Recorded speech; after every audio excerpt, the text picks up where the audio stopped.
Ulalele isinkwa sokusa, izwi eliqinisayo kuSolusi FM 93.8. KuSolusi FM 93.8 ngiyalibingelela lonke balaleli ngegama leNkosi yethu Jesu Kristu. Amen. Okhulumayo nguEfina Dube.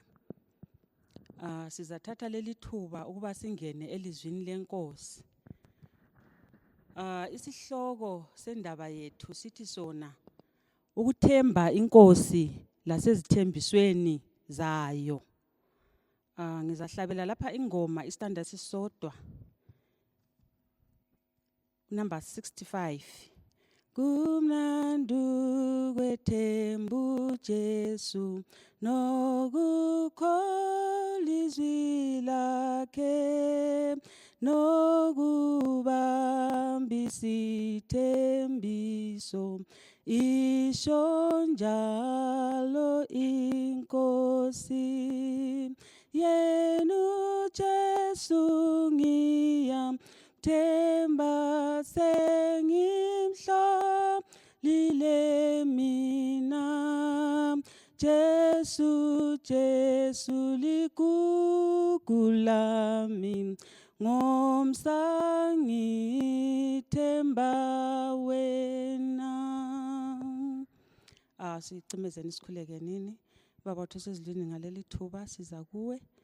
uNkulunkulu othandekayo sincenga umusa wezulu akukho kuhle sikwenzile isizweni phambi kobuso bakho. Nansi uNkulunkulu othandekayo ithuba lokungena emthandazweni sicela sengani ungaba lathi khathesi nxa siza kuzwa ilizwi lakho siphathise Msindisi othandekayo uphakame njengeNkosi lomsindisi. Amen.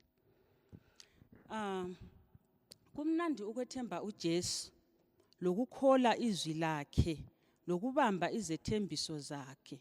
Utsho njalo umlobi mayibhala ingoma. Impilo igcwele ngezehlakalo ezichiyeneyo. Angeke uyiqede kumbe ukuyizwisisa. Ngeke uze uyiqambe lanxa ungabe lenhlelo ezinhle ongabe uzilungiselele kumbe ezikuplan. You cannot predict okungasehlela. Akasicabange thina ngomnyaka ka-2019. Ngomnyaka ka-2019 umnyaka waqalisa njengeminye iminyaka. Kodwa ekuhambeni kwawo phakathi kwehla ubunzima obukhulu.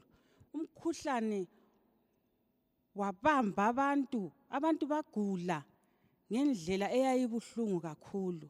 Kodwa lanxa kunjalo kulobunzima obunjalo empilweni uNkulunkulu uyanaka. Utsho njalo umhlabeleli ka-2:14 uthi uyanaka ngiyamazi nxa ngiphela amandla uyanaka.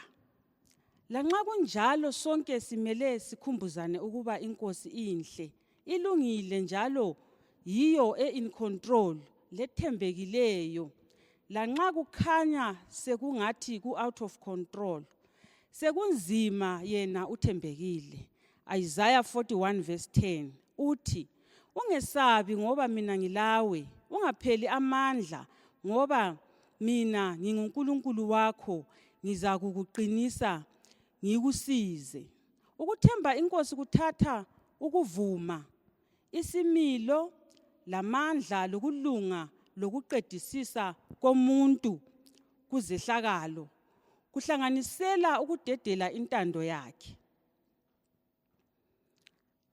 uZaga 3 ivesi 5 kusiya ku6 uthi yona themba eNkosini ngayo yonke inhliziyo yakho ungathembi kokwakho ukuqedisisa. U16 abesesithi ivumele indleleni zakho zonke iza kuqondisa imikhondo yakho yonke.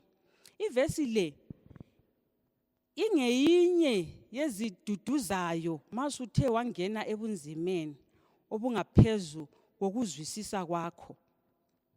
Kwesinye isikhathi siyafika esikhathini sokuthi uphelelwe ngamandla ubusuzibuza ukuthi kambe nxa kusenzakala izinto ezinje so uNkulunkulu ukhona yini, kambe usanginaka, kambe ngihamba laye evumela ngingena phakathi kwezinto ezinzima kangaka. U2 Kings chapter 6 iverse 16, uElisha uqinisa inceku yakhe phakathi kwempi lamaSiriya. Inceku yathi vuka ekuseni ithi yakhangela yabona inqola zezimpi, amasotsha egcwele ezintabeni. Wachaywa luvalo. UElisha abesesithi kuyo, ungesabi, ngoba abangakithi baningi ukwedlula labo abangakibo. UElisha wayethemba enkosini njalo ekhuleka kuyo. Simthola esekhuleka ukuthi Nkosi akumvule amehlo akhe abone, ngomva komthandazo ma ethu yakhangela abone ukubana kuluhlu lwabo ngapha ibutho lalilapho lalilinengi ukwedlula lelo elalikhona. Ngezinye indlela uNkulunkulu uhamba lathi lanxa singaze singene phakathi kokuvivinywa okukhulu kangaka. uNkulunkulu ulathi, uNkulunkulu uyabeka ibutho elisilindayo. Inkosi yiyo eyazi okuzakwenzakala. Masinyane wathumela impi yamhanqa uElisha. Nxa inceku ibona ibutho lihanqile, yama isibindi, yazwisisa ukuthi ngempela uNkulunkulu ulabo. Jeremiah chapter 17 verse 7 kusiya ku8 ithi yona, ubusisiwe umuntu othemba inkosi, othemba lakhe lisenkosini. Unjengesihlahla esihlanyelwe emanzini, esinabisela impande zazo ngasemfuleni, esingesabi lapho kufika ukuchisa, lamahlamvu aso ahlala eluhlaza, kasethuki lasemnyakeni wokubalela kwelanga. Psalms 20 verse 7, abanye bathemba inqola zokulwa, abanye bathemba amabhiza, kodwa thina sithemba ibizo lenkosi. Kuke kwathi ngomunye umnyaka lapha 2010 mina ngahlangana lokunye okwangivivinya kakhulu, kodwa ngenxa yokubana mina lapho ngihamba khona ngiyakhuleka enkosini. Ngilomntwana owazalwa ngo2009. Sasisuka eFictory sisiya eBulawayo.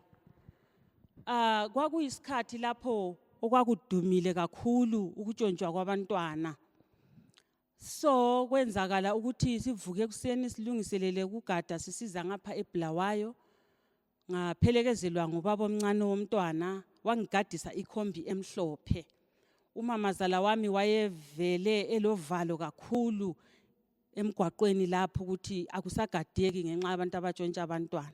Kwenzakala ukuthi ngingene ekhombini ilabantu ngahamba. Kodwa ngesizathu sokuthi uNkulunkulu uyazi okuzenzakala, uNkulunkulu wathumela isithunywa sakhe sahlala phakathi ekhombini.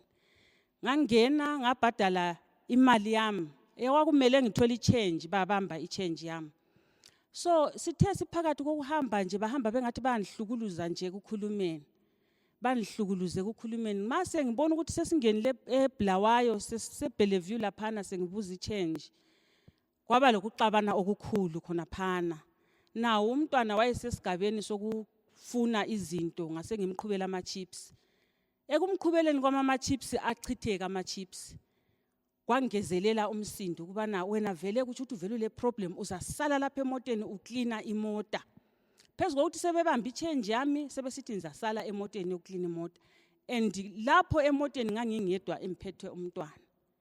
Kumnandi ukwethemba inkosi lokubamba izethembiso zayo. Kuthe sengibona ukuthi ukwehla kwami sokuseduzane, ngacela ichange yami.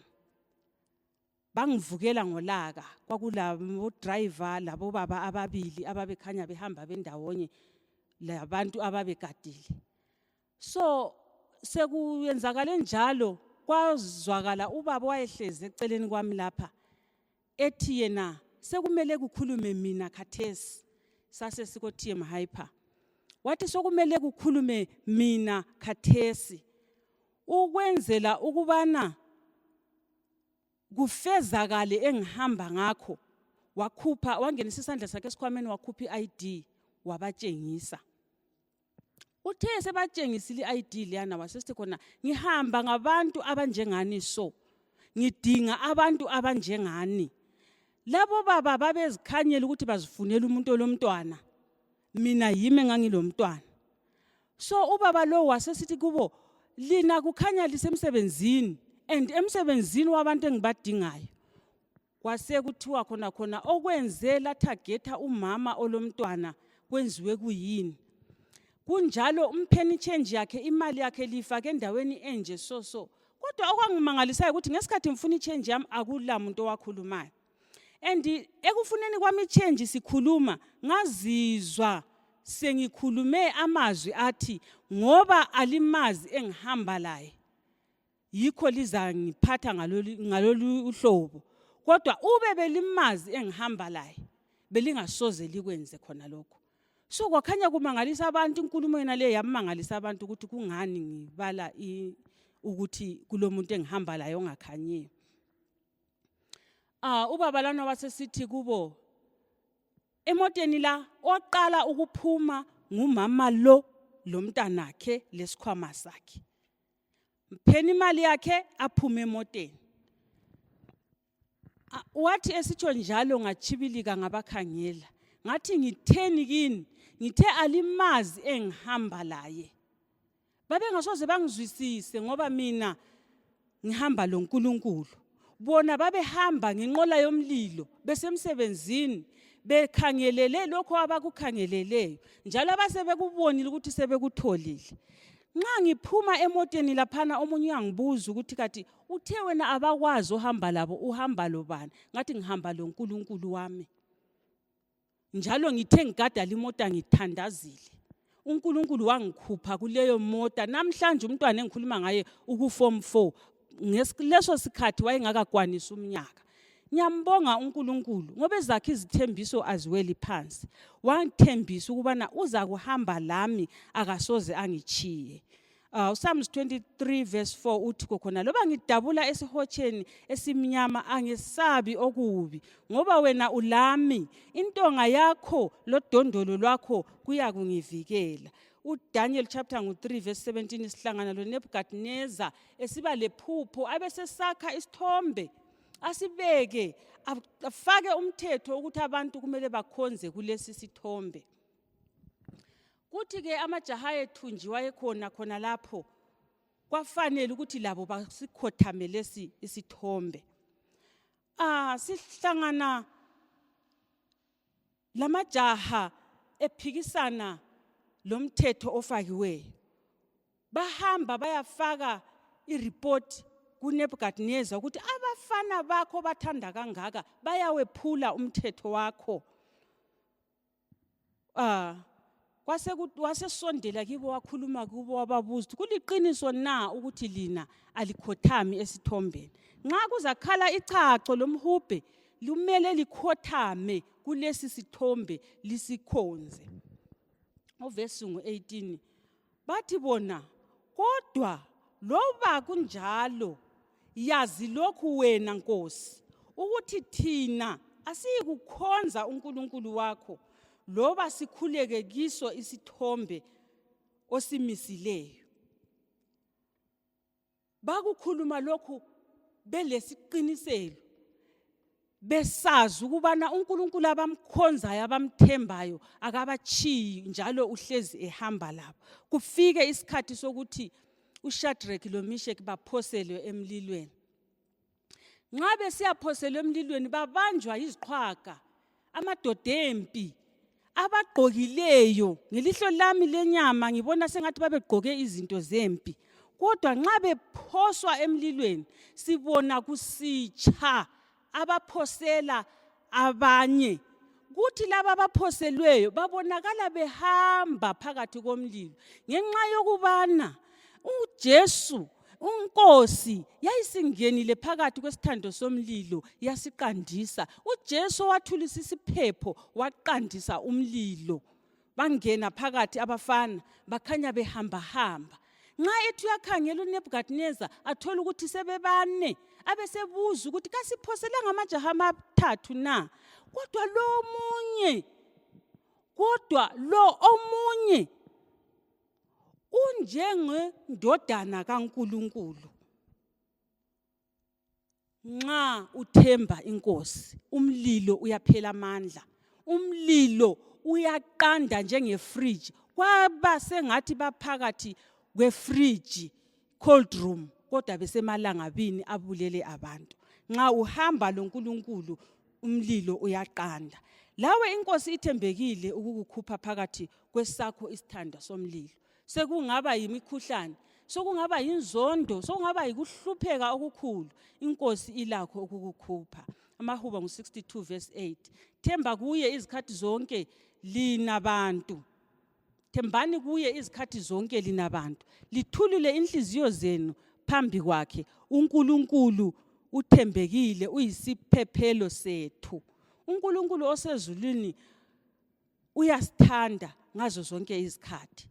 Lawe uNkulunkulu ma umkhethile, umthemba, umhlolisisile, uNkulunkulu uza kufumana ukuthi uNkulunkulu uyisiphephelo. Sizathandaza ngalesi sikhathi. Baba uNkulunkulu osezulwini, ilizwi lakho seliyabiwe. Inhliziyo zethu nansi sicela uNkulunkulu othandekayo usebenze lazo. Ilizwi lakho uNkulunkulu othandekayo lithole indawo. Sicela ukubusiswa lokuphathiswa phakathi kokuvivinywa komhlaba. Sicela uNkulunkulu othandekayo ukuthembela kuwe, kuze kuthi uNkulunkulu othandekayo abasibonayo bakubone uphila phakathi kwethu. Sikuveze unguJesu Kristu owasifela esiphambanweni. Ngelakho igama ehlaziphathi. Amen. Ulalele isinkwa sobusa, izwi eliqinisayo kuSolusi FM 93.8.